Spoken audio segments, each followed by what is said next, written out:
দুটো আমি তো অর্ডার করেছিলাম, কিন্তু তুমি আবার একটা এক্সট্রা দিয়েছো, এর জন্য থ্যাংক ইউ তোমাকে। আর এই যে তোমাকে অনেক অনেক অনেক ধন্যবাদ এটা পাঠানোর জন্য। এইটা আমি দিদিকে বললাম যে দিদি তোমার ওই মেহেন্দি পাতা গাছের একটু ডাল আমাকে পাঠাবে।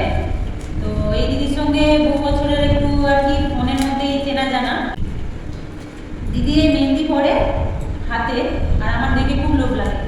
তো আমি ভাবি দিদিকে বলবো যে আমার জন্য একটু পাঠিয়ে। তো দেখো এই দিদি আমার আমি বলেছি বলে তাও 8 দিন মতো লেগে গেছে। তো বললো হবে না, শুকিয়ে যাবে, তবুও দেখো পাঠিয়ে দিয়েছে। তো আমাকে তো বললো গাছটা সমেতে নিয়ে যাও। আমি বলছি আমি তো যেতে পারছি না দিদি, তুমি আমাকে খরচের পার্সেলের মাধ্যমে পাঠিয়ে দিও। হলে হবে, না হলে না হবে, বসাবো, ব্যবস্থা করে পাঠিয়ে দিয়েছে কত সুন্দর।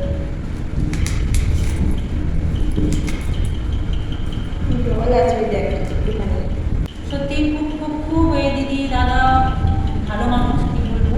8-10 দিনের মধ্যে তো পুরো শুকনো হয়ে যাবে। আমার কথা চিন্তা করে জল দিয়ে খুব সুন্দর করে পাঠিয়েছে, এর মধ্যে অল্প জলও আছে, খুব সুন্দর করে পার্সেলটা করেছে। অনেক অনেক ধন্যবাদ তোমাকে, বিশেষ করে এটা পাঠানোর জন্য ধন্যবাদ। আর এই তেলগুলো তো আমি অর্ডার করেছিলাম চুলের জন্য, প্রচুর পরিমাণে চুল উঠছে। আর চুলটা একদম পাতলা হয়ে গেছে, আমার চুল একদম পাতলা দেখতে পাচ্ছ, চুল প্রচুর পরিমাণে উঠছে। তো এর আগে তো আমি ওই আদিবাসী হেয়ার অয়েল অর্ডার করেছিলাম, তো ওটা কোনো কিছু কাজ হয়নি, আরও বেশি পরিমাণে চুল ছিল, 1,500 টাকা দিয়ে দিয়েছিলাম। আর দেখো সঙ্গে আবার গ্লাভসও দিয়েছে, এই গাছটাও বসাবো। আর গাছটা হয়েছে কি না অবশ্যই তোমাদেরকেও জানাবো, আর ওই দিদি তো জানবেই আর কি। মেহেন্দি তো দেখো কাছ থেকে ভালো করে দেখতে হবে। এর মধ্যে আছে নখের মেহেন্দি, নখে লাগানোর, আর হচ্ছে